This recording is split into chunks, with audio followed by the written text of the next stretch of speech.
Alhamdulillah, alhamdulillahilladzi alafa baina qulubina fa asbahna bi ni'matihi ikhwana. Alhamdulillahilladzi ahyana ba'da ma amatana wa ilaihi nusur. Asyhadu an la ilaha illallah wahdahu la syarikalah wa asyhadu anna Muhammadan abduhu wa rasuluh alladzi la nabiyya wa la rasula ba'da. Allahumma salli ala Muhammad wa ala ali Muhammad kama sallaita ala ali Ibrahim wa barik ala Muhammad wa ala ali Muhammad kama barakta ala ali Ibrahim fil alamin innaka Hamidum Majid. Wa ba'du, qala ta'ala fi kitabihil karim, a'udzu billahi minasy syaithanir rajim. Bismillahirrahmanirrahim. Ya ayyuhalladzina amanu taqullaha haqqa tuqatih wa la tamutunna illa wa antum muslimun. Hadirin jamaah salat subuh Masjid Al-Muqarrabin yang dirahmati Allah. Tiada ungkapan yang terbaik di pagi hari yang penuh berkah ini, di bulan suci Ramadan, ba'da kita melaksanakan sahur, lanjut dengan sholat subuh berjamaah, kecuali mengungkapkan tahmid, puji-pujian kepada Allah sebagai wujud rasa syukur kita atas semua karunia yang telah Allah berikan kepada kita. Mudah-mudahan dengan rasa syukur ini Allah menggolongkan kita semuanya di antara orang-orang yang pandai bersyukur dan tidak termasuk dengan apa yang Allah katakan, wa qalilan ma tashkurun, sedikit sekali di antara mereka yang bersyukur. Ya, kita mudah-mudahan termasuk yang sedikit, yaitu golongan orang-orang yang bersyukur, atau golongan orang-orang yang tadi disebutkan ketika kita sholat sebagai manusia yang mendapatkan kitab amal kita dari sebelah kanan. Ya, mudah-mudahan, amin ya rabbal alamin. Hadirin rahimakumullah, selanjutnya salawat dan salam semoga Allah senantiasa curah limpahkan kepada Nabi Muhammad sallallahu alaihi wasallam, juga kepada keluarganya. Ketika kita disebut keluarganya, terbayanglah oleh kita Ibunda Khadijah yang sudah berkorban, wanita luar biasa. Ya, mudah-mudahan karakternya ini muncul juga di ibu-ibu kita, di ummahat-ummahat kita, di akhwat-akhwat kita. Karakter Ibunda Khadijah, wanita yang sukses, tetapi yang lebih sukses lagi adalah kekuatan pengorbanannya di dalam mendukung dakwah suaminya, dakwah Rasulullah Sallallahu Alaihi Wasallam. Teringat pula kita dengan keluarga-keluarganya yang lain, ya, dengan putra-putrinya, dengan sahabat-sahabatnya, dengan pengikut-pengikutnya yang setia membela Rasulullah Sallallahu Alaihi Wasallam dengan jiwa raga mereka dan juga dengan harta mereka. Mereka tidak takut dengan celaan orang-orang yang mencela, dan mereka pun saling mencintai satu sama lain. Generasi inilah yang kemudian harusnya kita usahakan, Bapak dan Ibu rahimakumullah, saudara-saudaraku yang saya cintai, yang harus kita hidupkan kembali. Kokoh persatuannya, kuat akidahnya, ya, tinggi semangat juangnya, dan besar kemauan untuk berkorbannya. Karena tidak ada satu kejayaan agama ini kecuali harus disertai dengan pengorbanan. Dan pengorbanan itulah yang kemudian nanti kita jadikan sebagai modal untuk membeli surga. Ya, innallaha ashtara minal mu'minina anfusahum wa amwalahum bi anna lahumul jannah. Allah mau tuh beli itu. Ya. Segala macam pengorbanan kita fi sabilillah yang kita infakkan setiap hari, setiap pagi di masjid ini, kita niatkan fisabilillah. Capeknya kita mungkin di sini ada panitia Ramadan di dalam mengurus ya ibadah kaum muslimin di bulan Ramadan, kita niatkan fisabilillah, itu Allah akan ganjar nanti dengan surga insyaallah ya. Amin ya rabbal. Masyarul muslimin rahimakumullah. Pembahasan kita insyaallah kita lanjutkan di surat terakhir Juz Amma, dinamakan dengan Juz Amma karena memang surat terakhirnya atau surat pertamanya sebenarnya ya. Surat pertamanya itu adalah surat An-Naba yang diawali dengan kalimat amma yatasaalun. Ya, seperti biasa kita akan baca dulu sama-sama. Kemudian setelah itu mari kita lihat sama-sama mentadaburi ya apa yang bisa kita dapatkan daripada mentadaburi surat An-Naba ini. Mungkin tidak banyak, mungkin paling maksimal 11 ayat yang akan kita bahas di pagi hari ini. Mari kita baca sama-sama. Bagi yang sudah hafal, kita manfaatkan sebagai kesempatan untuk murojaah. Mari kita awali dengan ta'awuz. A'udzu billahi minasy syaithanir rajim. Bismillahirrahmanirrahim. Amma yatasaalun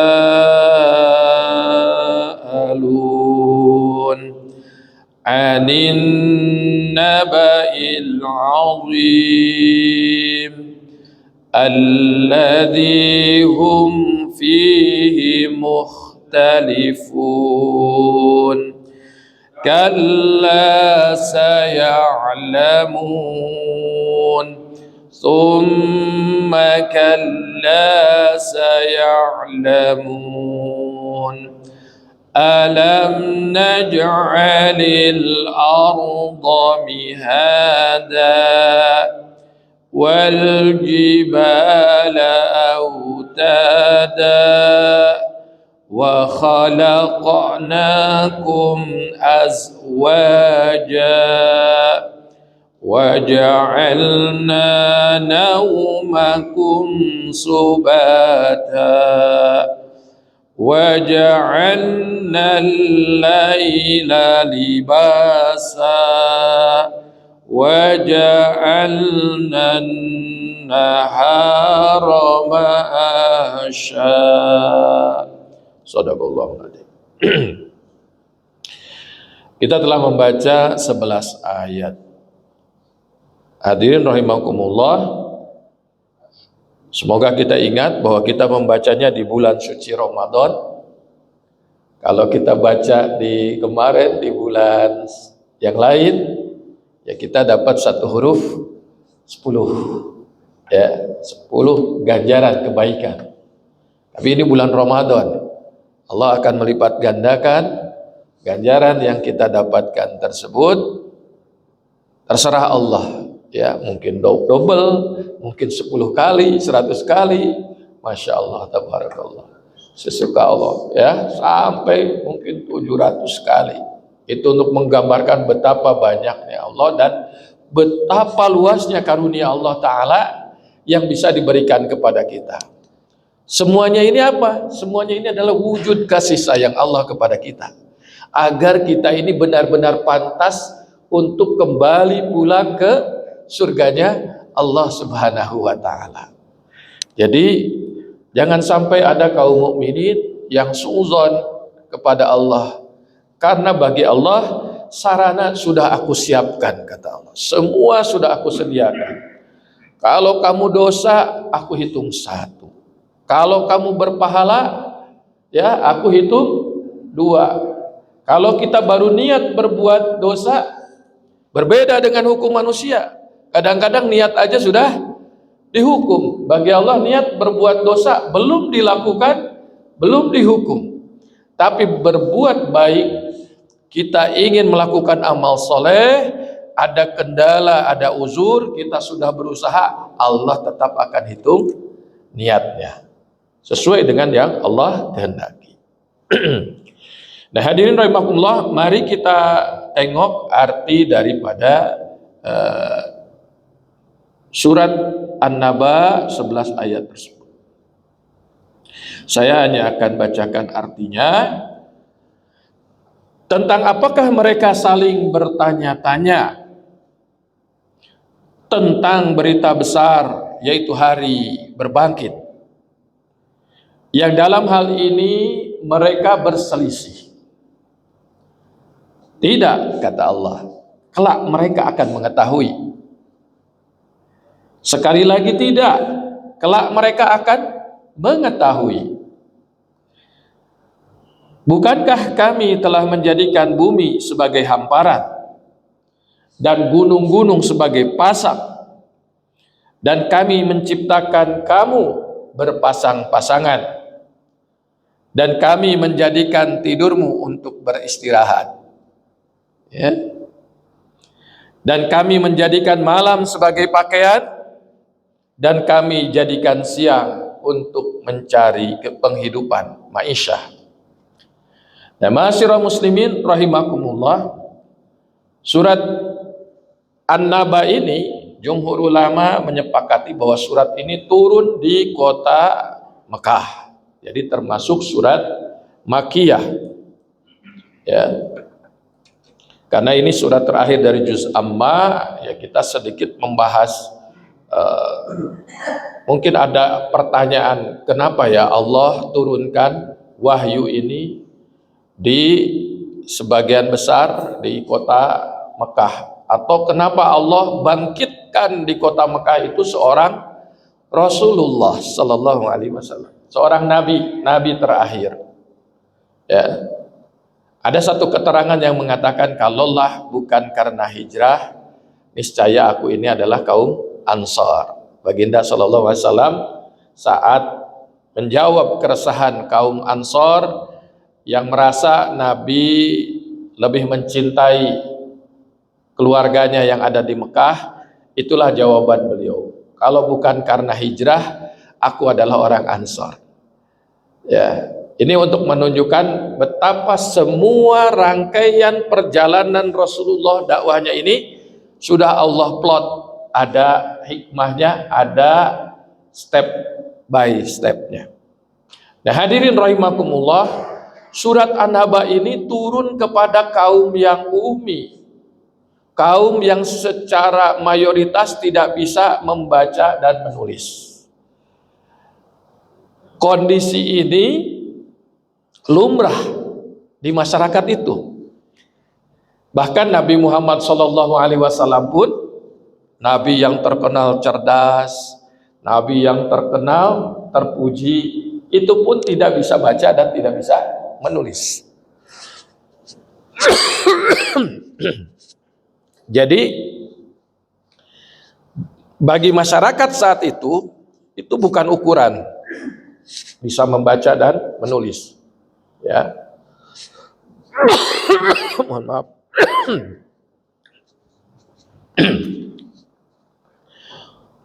Ukuran kemuliaan seseorang itu diukur dari banyak hal. Di antaranya adalah kebiasaan, misalnya yang terkait dengan al-jawad atau al-jud, kebiasaan memberi, ya. Itu ukurannya, atau keberanian.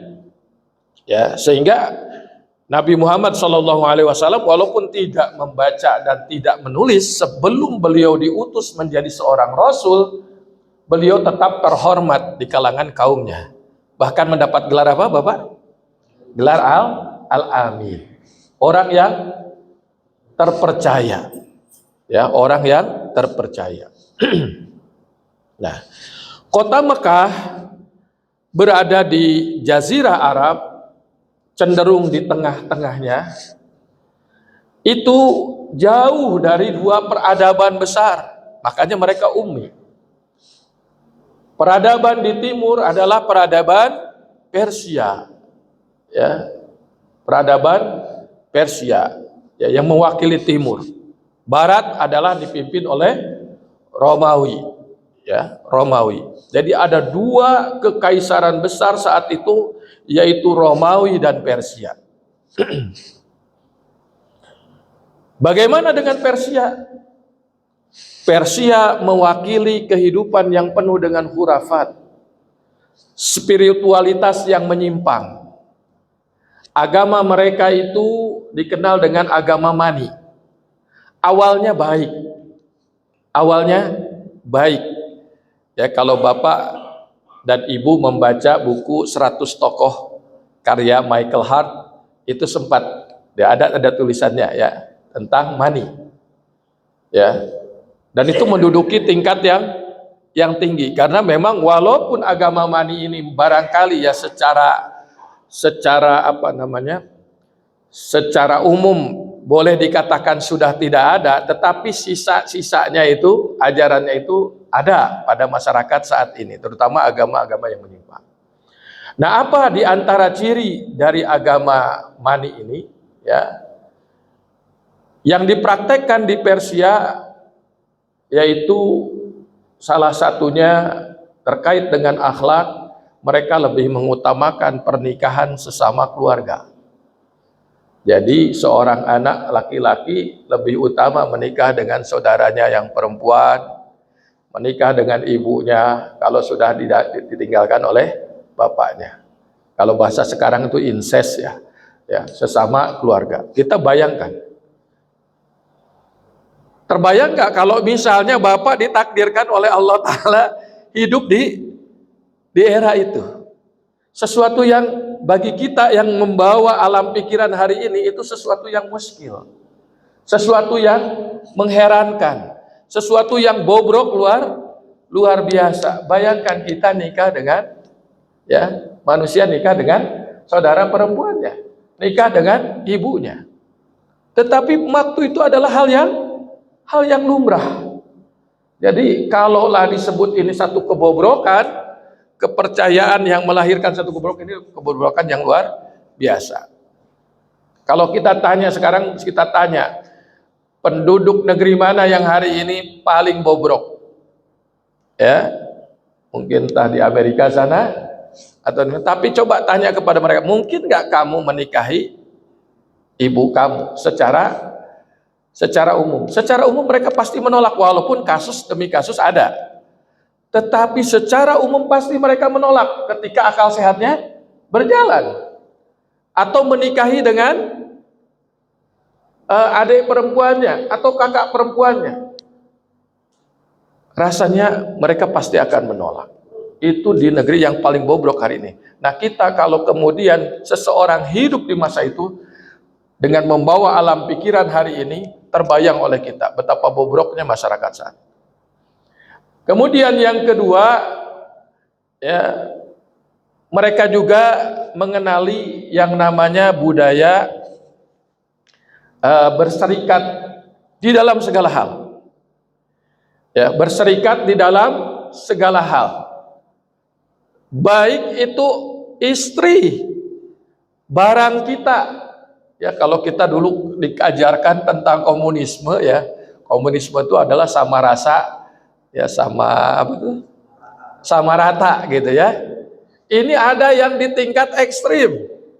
Kalau suatu di zaman itu, kalau seseorang masuk ke rumah tetangganya, mohon maaf, ingin berhubungan zina itu menurut terminologi kita sebagai muslim, dengan istri, maka tidak diperkenankan suaminya menolak. Kalau menolak artinya apa? Artinya dia tidak patuh terhadap budaya, tradisi, agama yang berlaku hari itu. Terbayang oleh kita betapa rusaknya masyarakat Persia hari itu. Luar biasa. Ya. Dan terakhir, ya, dari pengembangan agama Mani ini, akhirnya mereka meyakini bahwa kekuasaan yang terbesar itu ada pada sumber panas, yaitu api. Oleh karena itulah mereka kemudian menciptakan tanda petik api abadi yang mereka sembah. Ya, maka kita mengenal dengan agama Majusi. Ya, salah seorang sahabat Rasulullah yang mulia yaitu Salman Al-Farisi itu awalnya adalah bukan hanya sekedar penyembah, tetapi ayahnya itu adalah imam, ya, imam Majusi, yang kemudian Salman Al-Farisi radhiyallahu anhu itu ditugaskan oleh ayahnya untuk menjaga api agar tidak padam. Ya, alhamdulillah Allah berikan hidayah, dan kemudian beliau dalam perjalanan panjangnya mencari agama akhirnya masuk agama Islam, ya. Nah ini, jadi kalau Persia ini mewakili hurafat-hurafat yang hari ini juga barangkali di masyarakat kita sering ada. Kepercayaan terhadap mitos-mitos dan lain-lain. Diperkuat juga mungkin oleh Yunani. Tetapi Yunani sudah mulai pudar saat itu. Yang kuat adalah apa di Eropa? Adalah Romawi. Budaya apa yang ada di Romawi? Budaya materialisme. Budaya kolonialisme. Kekuatan militer mereka luar biasa. Dari situlah mereka kemudian dari menguasai negara lain, mereka mengkeruk berbagai macam kekayaan. Jadilah mereka negara yang sangat kaya, dan kekayaan ini kemudian membuat mereka menjadi orang-orang yang lupa dan rusak moralnya. Ya, kita tahu, mungkin banyak informasi datang kepada kita. Ya, pesta-pesta yang sering diadakan itu adanya di era-era Romawi. Jadi kalau kita hari ini sering melihat ada pesta-pesta sosialita, itu sosialita itu sebenarnya adalah tradisi yang diwarisi dari zaman Romawi dulu. Di mana orang yang kaya itu merasa ini given dari Allah, dari Tuhan, bahwa mereka berhak untuk mendapatkan privilege, berhak untuk dihormati, dan sisanya orang-orang yang tanda petik tidak beruntung adalah sebagai para budak. Ya, dari hasil peperangan itu mereka mendapatkan tenaga kerja yang tidak perlu dibayar, yaitu para budak. Ya, betapa enaknya gitu. Kita misalnya punya kebun anggur, ya, dikelola oleh manusia dengan baik tanpa kita harus membayar orang tersebut. Nah, ada nggak perbudakan hari ini? Secara kasat mata, secara legal tidak ada. Tetapi sebenarnya underground di negeri kita juga ada yang tidak kita ketahui. Beberapa waktu lalu ada kabar yang miris, ada kurir, ya, kurir yang ternyata disekap oleh oleh atasannya, ya, untuk terus bekerja, tidak dikasih makan dan seterusnya. Atau kita juga ingat ada liputan tentang tenaga kerja kita yang dikirim ke mana? Ke Vietnam, Laos, Kamboja, ya. Nah, di sana juga mereka mengalami perbudakan. Ya, kadang diambil organ tubuhnya. Nah, ini mirip-mirip dengan apa yang terjadi dulu. Nah, bagaimana pendapat kita orang muslimin yang memiliki akal terhadap perkara ini? Pasti kita miris, kita tidak setuju dengan itu. Kenapa? Karena kita hari ini sudah mendapatkan cahaya hidayatul Islam, sehingga kita tahu mana yang benar, mana yang salah. Saat itu, di dua kekuatan besar ini, hidayah belum datang. Lalu bagaimana dengan kaum Arab, terutama di mana Rasulullah di situ diputus? Mereka hidup terisolasi. cukup terisolasi. Ada beberapa orang seperti Waraqah bin Naufal, ya, hawar-hawar kalau kata ini, dengar-dengar tentang kebenaran itu seperti apa, bahwa Tuhan itu adalah satu dan seterusnya. Ada, ya, orang-orang yang hanif, orang-orang yang lurus. Tetapi secara umum orang Arab itu mengalami sesuatu yang berbeda. Mereka itu bukan seperti Romawi yang kemudian berkembang dari kekayaan itu, intelektualitasnya memunculkan berbagai macam filsafat. Ya, jadi kalau mereka orang Romawi dan orang Persia itu sesat, itu dikarenakan mereka pintar, mereka berpikir dan kemudian menciptakan sendiri tatanannya. Adapun orang-orang di sekitar Jazirah Arab itu, terutama di kota Mekah, mereka itu dikarenakan hilangnya informasi yang benar yang dahulu, dikarenakan perjalanan waktu, mereka akhirnya kemudian tidak tahu lagi tentang kebenaran. Jadilah mereka para penyembah berhala. Setelah salah satu leluhur mereka yang bernama Amru bin Luhai pergi ke sebuah tempat, dalam perjalanan panjang meninggalkan kampung mereka, dia melihat kaum penyembah berhala, sehingga dia kemudian menganggap itu sebagai suatu yang baik. Nah, seperti ini pula lah ke masyarakat kita kadang-kadang pemahaman-pemahaman yang keliru itu datang merasuk di masyarakat, ya, tanpa kita sadari. Yang penting baik. Timbangannya apa? Ya, kita kadang-kadang ini kayaknya baik. Kita kemudian tidak bertanya yang baik itu timbangannya apa. Nah, seperti itu pula yang terjadi pada kaum Arab.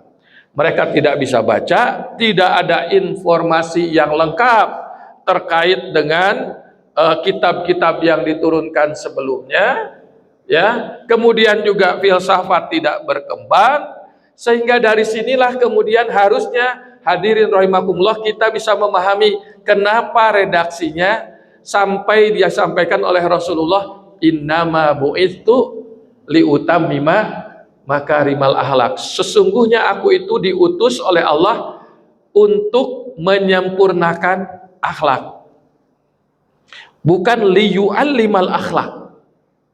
Sungguh aku diutus untuk mengajarkan akhlak, bukan. Karena akhlak sudah ada di situ, tetapi bercampur baur dengan penyelewengan yang terjadi karena terjadi distorsi lewat masa. Dulunya kakek mereka di situ Ismail alaihissalam mengajarkan tauhid, tetapi terdistorsi, akhirnya kemudian apa? Terjadilah kesyirikan. Ya, dulunya mungkin di zaman Nabi Ismail mereka diperintahkan untuk menghormati wanita. Bagaimana tidak Nabi Ismail tidak menghormati wanita, sementara ibunya adalah Hajar, ya, Siti Hajar yang telah membesarkan dia di padang pasir yang gersang itu. Tapi kemudian terjadi distorsi, kemuliaan itu kadang-kadang ada pada mengubur anak perempuan hidup-hidup atau menjadikan istri bapak-bapak mereka sebagai warisan. Distorsi, terjadi penyimpangan, al-inhiraf. Nah, hadirin rahimakumullah, nah inilah keumat inilah kemudian muncul, sehingga mereka itu sesungguhnya masih tahu bahwa Tuhan mereka itu adalah Allah Subhanahu wa ta'ala. Jadi jangan menyangka bahwa orang-orang Arab tersebut tidak tidak mengetahui bahwa Tuhan mereka itu adalah Allah. Mereka tahu, ya. Mereka tahu bahwa Tuhan itu adalah Allah Ta'ala. Bahkan di dalam surat Luqman ayat 25 Allah berfirman, "Wala in sa'altahu man khalaqas samawati wal ard la yaquluna Allah." Dan andai kata jika kamu tanyakan kepada mereka siapa yang menciptakan langit dan bumi, mereka pasti la yaquluna, pasti menjawab itu adalah Allah Ta'ala. Nah, problemnya apa? mereka menjadikan selain daripada Allah adalah sekutu. Ya. Nah, kepada orang-orang seperti inilah dengan karakter inilah yang bahan bakunya sebenarnya bagus, tetapi di situ ada penyelewengan-penyelewengan, maka Rasulullah diutus. Kebayang kalau Rasulullah lahir di Romawi. Boleh jadi orang akan menganggap Nabi Muhammad SAW itu ajarannya itu adalah hasil dari kajian beliau terhadap filsafat Romawi. Atau di Persia, mungkin akan disebut sebagai hasil dari kajian beliau terhadap filsafat Mani. Akan tetapi beliau ada di Arab, tidak terlalu suka dengan filsafat. Satu-satunya literasi yang mereka sukai adalah syair, ya, berbagai jenis syair. Mereka ungkapkan itu. Jadi tradisi tulisnya belum berkembang. Mereka yang kuat adalah tradisi lisannya. Ini juga adalah yang disiapkan Allah. Sehingga kan sekarang kita enak untuk berhujahnya. Quran ini ya tidak ada. Kalau orang bilang yang kuat apa dalam Quran ini? Tradisi apanya? Tradisi menghafalnya ya, bukan tradisi tulisannya. Silakan aja Quran yang ada di muka bumi ini, kalaupun semua dibakar, kita masih punya jutaan penghafal Quran yang akan kemudian bisa menulis kembali. Subhanallah. Ya. Nah, hadirin rahimakumullah, maka bertanya-tanyalah orang-orang itu. Ketika Rasulullah diutus, kata Rasulullah, takutlah kalian dengan datangnya satu hari di mana kalian nanti akan dimintai pertanggungjawaban. Sembahlah Allah dan jangan sekutukan Allah dengan segala sesuatu apapun. Maka mereka pun kemudian bertanya-tanya, amma yatasaalun. Ya, tentang apakah mereka itu bertanya-tanya. Ya. Nah, yang paling kuat di dalam tafsir itu ada beberapa pendapat ketika anin nabail azim. Apa itu nabail azim? Nabail azim itu sebagian mufassirin mengatakan adalah Al-Qur'an. Ya. Sebagian lagi mengatakan itu adalah nabi. Sebagian lagi mengatakan itu adalah hari kiamat, hari kebangkitan. Yang berpendapat bahwa itu adalah Al-Qur'an, mereka mengatakan perdebatan di kaum musyrikin saat itu tentang Quran, yaitu apakah Quran ini benar-benar ucapan Tuhan, ya, firman Allah, atau ini karangan Muhammad, ya, mantra-mantra sihir Muhammad, ya. Adapun bagi mereka yang menganggap para mufassir yang menganggap ini sebagai nabaul azim, ini adalah nubuwah, bangkitnya Rasulullah, mereka katakan ini terkait dengan status Rasulullah. Kok orang biasa tadinya kemudian tiba-tiba ngaku sebagai nabi? Jangan-jangan dia orang gila, jangan-jangan dia tukar sihir, dan seperti itu. Dan karakter orang-orang musyrikin, ya, adalah mereka mendustakan. Makanya ketika kita membahas surat ini bagus kalau dirangkai dengan surat Al-Mursalat, ya, karena di dalam surat Al-Mursalat itu Allah berulang-ulang bertanya, ya, wailu yaumaidzil lil mukadzibin. Ya, bertanya dan menyatakan tentang kecelakaan bagi orang-orang yang mendustakan. Kenapa? Karakternya mereka pun kalau bertanya kepada temannya ini saling bertanya, bukan bertanya untuk mencari kebenaran. Ya, pernah nggak kita mendapatkan, di sini ada para ustadz juga, kita kadang-kadang mendapati orang bertanya itu satu sama lain bukan untuk mendapatkan kebenaran, tapi untuk mempertanyakan. Kenapa Allah menurunkan seperti ini? Kenapa Allah memutuskan hukum ini? Kenapa harus potong tangan? Kenapa ini? Tetapi di dalam hatinya sudah ada pilihan. Saya nggak setuju dengan ini, gitu. Ini susah. Sama ketika Rasulullah mengajak kepada ilahun wahid, kepada Tuhan yang satu, itu sudah ada penolakan di sini. Sehingga kemudian mereka yang muncul bertanya itu adalah mencoba untuk saling menguatkan dengan teman-teman yang lain. Karena kondisi mereka itu adalah ada dalam keraguan yang kontinu. Mereka sendiri tidak yakin dengan keyakinan mereka, karena di dalam diri setiap manusia itu ada fitrah. Akan tetapi untuk yakin dengan apa yang diserukan oleh Nabi Muhammad, mereka nggak mau. Mereka tutupi kebenaran itu, makanya disebut dengan mendustakan. Mendustakan itu bukan berarti dia tidak kenal kebenaran, tapi mendustakan itu dia tahu kebenaran, tapi dia menolak, kayak begitu. Nah, inilah masyarakat yang ada, kaum Abu Jahal, Abu Lahab dan lain-lain itu seperti itu. Untuk melihat contoh bahwa mereka itu tahu bahwa itu benar adalah paman Nabi, ya Abu Thalib. Abu Thalib itu kan tidak menolak kebenarannya, tapi tidak mau mengakui. Nah, Islam itu tidak cukup dengan tidak menolak, tapi harus ada yang namanya, makanya disebut syahadat. Ya, di situ ada al-i'lan, ada pernyataan. Ya, boleh nggak, Ustadz, saya nggak pernah mau syahadat, gitu kan? Ya nggak boleh. Itu syahadat itu harus orang harus tahu bahwa kita ini seorang Muslim. Ishadu bi anna Muslim. Ya, saksikanlah bahwa saya ini adalah seorang Muslim. Nah, terjadilah tanya jawab di antara mereka tentang kenabian. Tetapi para ulama jumhur yang paling banyak, karena di ayat selanjutnya menjelaskan bahwa itu adalah hari kiamat. Jadi perbincangan mereka itu adalah, oke, kami yakin atau kami tahu bahwa yang menciptakan alam semesta ini adalah Allah Ta'ala, akan tetapi kami tidak tahu bahwa kami ini akan dibangkitkan kembali. Mana mungkin sudah jadi tulang belulang akan menjadi manusia kembali.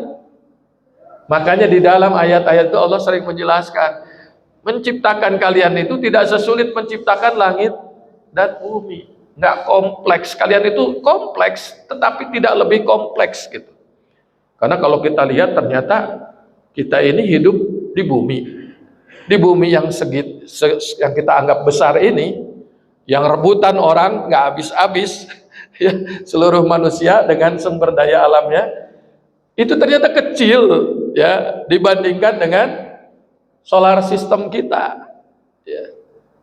Yang di situ ininya adalah matahari, dan matahari itu dengan bumi, Venus, Uranus dan lain-lain ternyata kecil dibandingkan dengan galaksi. Dan galaksi ini ternyata galaksi kita Bima Sakti ini yang kita merasa gagah, galaksi Bima Sakti gitu kan. Ternyata kecil karena ada miliaran galaksi. Masya Allah. Maha besar Allah, Maha besar Allah, Allahu Akbar, Allahu Akbar. Jadi kita ini kecil, hadirin rahimakumullah, saudara-saudaraku yang dirahmati Allah, kecil. Tetapi bangsa Arab saat itu ketika Rasulullah katakan ini, mereka tidak percaya. Mereka mendustakan Rasulullah, mengatakan gak mungkin ada kehidupan setelah kematian. Nah, inilah yang mereka dustakan, yaitu hari kiamat. Ya, anin nabail adzim alladzi hum fihi mukhtalifun kalla saya'lamun. Makanya Allah tegaskan kalla saya'lamun. Udah, kalau gitu nanti kalian pasti akan tahu. Bukan begitu, nanti kalian pasti akan tahu. Kapan tahunya? Setelah mereka melihat kematian. Makanya nanti kalau sudah meninggal, mereka dienye gitu kan, ini. Bagaimana? Kalian sudah dapatkan yang yang dijanjikan gitu. Kata orang-orang mukmin gitu kan. Kami udah dapat nih. Ya. Kalian gimana? Yang dijanjikan Allah? Ya dapat juga gitu kan. Nah, baru di sana mereka kemudian saling menunjuk, oh saya masuk neraka gara-gara si fulan sih. Oh saya gitu ya, dan seterusnya. Nanti di dalam surat Qaf kata Allah, la tahtasimu. Udah nggak usah debat ya. Bukankah aku sudah datang kepadamu untuk memberikan janji yang sudah aku sampaikan lewat nabimu gitu kan. Nah, inilah yang hadirin rahimakumullah, kondisi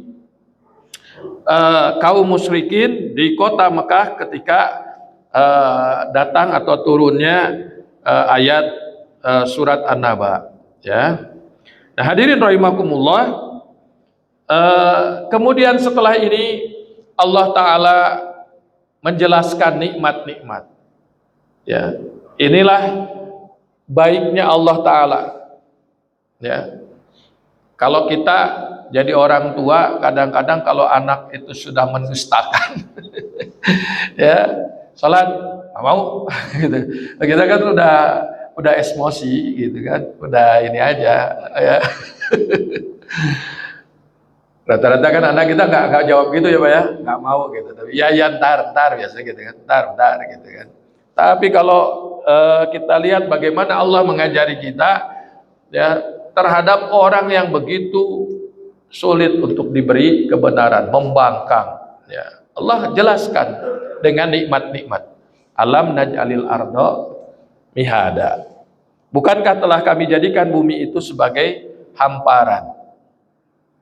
Mihada itu bisa bermakna apa namanya? Sudah tersedia semuanya. Betul nggak Bapak dan Ibu? Kita ada di muka bumi ini sebenarnya semuanya sudah Allah sediakan. Apa kebutuhan paling utama bagi fisik manusia? Makanan. Dari makanan itu salah satunya air. Allah sediakan nggak airnya? Allah sediakan. Makanan, kalaupun tidak ada, belum zaman Nabi Adam belum ada Indomaret, ya, belum ada ya waktu itu Pak ya. Belum ada Indomaret, tapi Nabi Adam bisa makan karena Allah sudah sediakan. Jadi coba kita berpikir, wah dulu Nabi Adam makan apa ya? Celung ditempatkan oleh Allah di bumi. Belum ada apa-apa, Indomaret nggak ada, pasar nggak ada, orang lain juga belum ada, Pak Haji Atek, belum ada itu. Coba gimana? Tahu-tahu beranak pinak. Berarti Nabi Adam pasti bisa makan, bisa ketemu itu makanan. Nah, dari sini kita menyadari betapa Allah itu tidak tinggalkan manusia itu sendirian di muka bumi. Allah sediakan semuanya, ya. Allah sediakan semuanya. Jadi kalau ada orang kadang-kadang apa ya, mengeluhnya suka keterlaluan, khawatir mengeluh yang keterlaluan itu kita menafikan nikmat Allah yang Allah berikan kepada kita. Wah susah nyari pekerjaan. Bukan susah nyari pekerjaan, kita susah mencari pekerjaan yang kita inginkan. Pekerjaan mah nggak susah ya.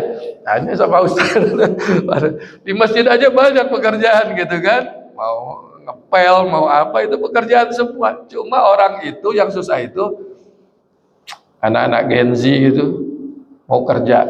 Gimana kerjanya? Gimana ya? Saya mau kerja tapi bisa sambil tetap traveling. Oke. Gajinya berapa ya? Kalau bisa di atas 2 digit lah. 10 juta ke atas gitu kan. Oke, mulai bingung HRD-nya gitu kan. Terus kalau bisa banyakkan WFH-nya atau work from everywhere supaya bisa di kafe segala macam. Nah, ini kan makin susah.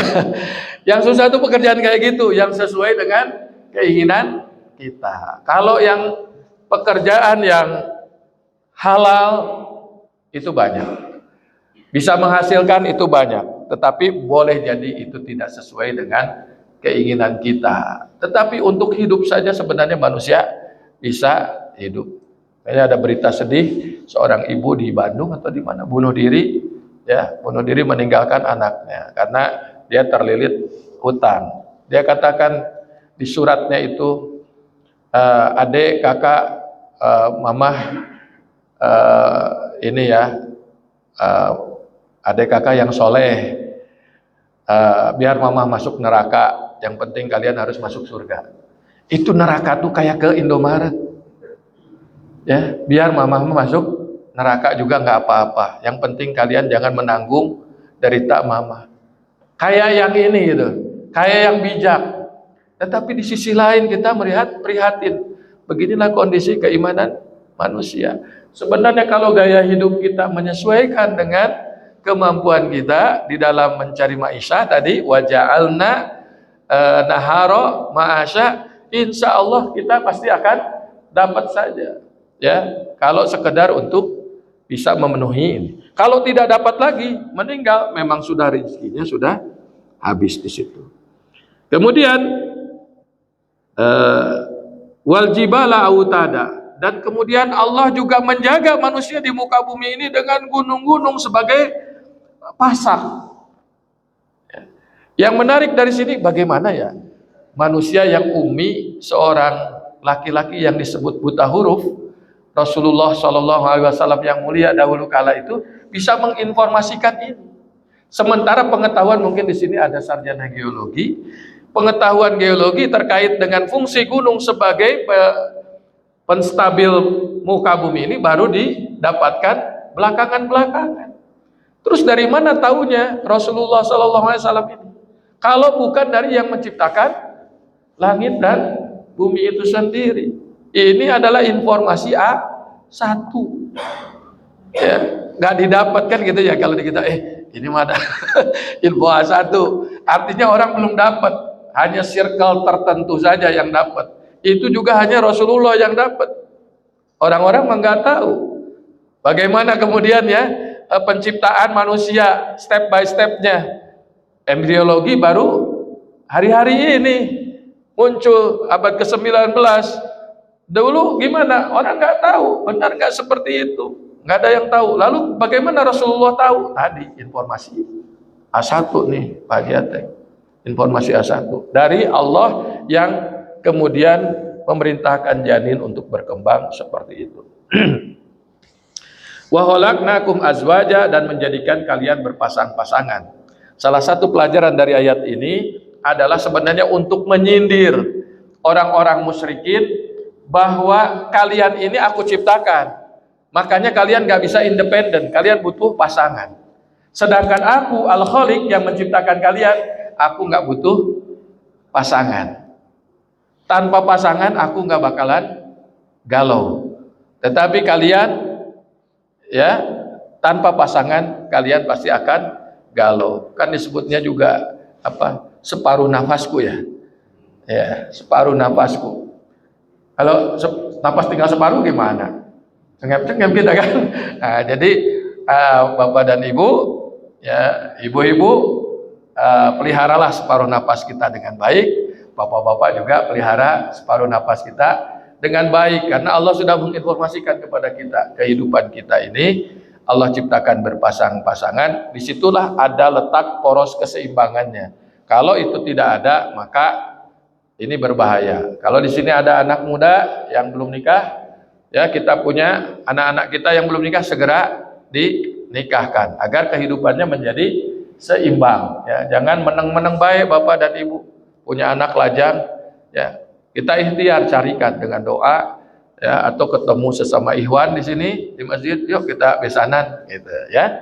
Mudah-mudahan anak-anak kita segera mendapatkan pasangan. Dan yang terakhir hadirin rahimakumullah, Allah menciptakan, disebutkan di sini adalah menciptakan tidur untuk istirahat, menciptakan menciptakan malam sebagai pakaian, dan menciptakan siang sebagai tempat berusaha.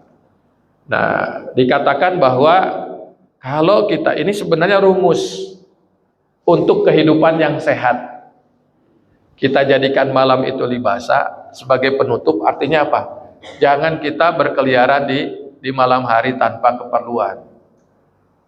Makanya di kita mah ada istilahnya hiburan malam. Itu tuh sudah sesuai dengan konsepnya dari Allah. Allah kasih konsep, manusia bikin konsep sendiri. Tempat hiburan malam di Bekasi ternyata tetap aktif di bulan Ramadan. Polisi menangkap sekian banyak, kabarnya muncul begitu saja. Mau ngapain, udah dikasih Ramadannya, dikasih Ramadan aja masih seperti itu ya. Jadi kita doakan putra-putri kita, kalaupun mereka bekerja, mudah-mudahan mereka dapatkan pekerjaan yang cukup diselesaikan di siang hari, sehingga malamnya mereka bisa jadikan sebagai libasa, dan kemudian tidurnya bisa menjadi istirahat. Ustadz kan bisa tidur siang, sudah diteliti tidur malam yang baik itu tidak terkalahkan. Itu istirahat yang paling baik. Saya ngomong kamakola Habib Nur Muhammad ya, petarung UFC itu, petarung mixed martial art juara dunia. Kata dia ketika ditanya istirahat yang terbaik apa? Kata dia tidur. Jadi bukan dugem, bukan healing, jalan-jalan kemana, bukan, kata dia tidur. Ini kita mau bantah gimana? Ini orang yang kebugarannya luar biasa gitu. Dia bilang tidur. Allah menciptakan tidur untuk kita beristirahat. Jadi hadirin rahimakumullah, dari pelajaran-pelajaran yang kita dapati di surat An-Naba ini, ada banyak hal yang bisa kita amalkan. Di antaranya adalah tentang konsep bagaimana kita hidup sesuai dengan aturan Allah Ta'ala.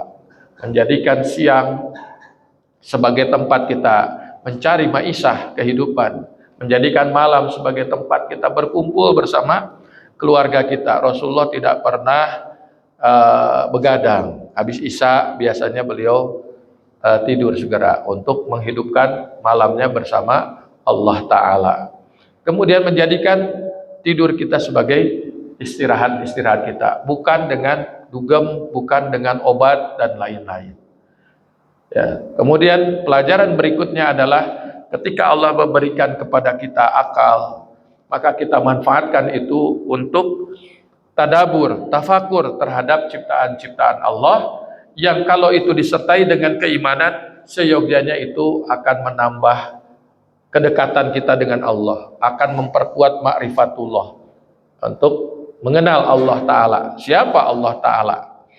Kemudian pelajaran yang ketiga adalah yang utama, di awal disebutkan tentang datangnya hari kiamat, hari di mana tulang belulang disatukan, hari di mana kemudian manusia dibangkitkan, hari di mana setiap di antara kita dimintai pertanggungjawaban atas apa yang dikerjakan oleh kita selama kita kumelendang di alam dunia. Mudah-mudahan Allah Ta'ala menyelamatkan kita kelak, ya, saat Allah membangkitkan kita di hari kiamat. Mari kita akhiri pertemuan ini dengan doa penutup majelis. Subhanakallahumma wa bihamdika asyhadu an la ilaha illa anta astaghfiruka wa atubu ilaik. Aqulu qouli hadza wa astaghfirullah li wa lakum. Assalamualaikum warahmatullahi wabarakatuh.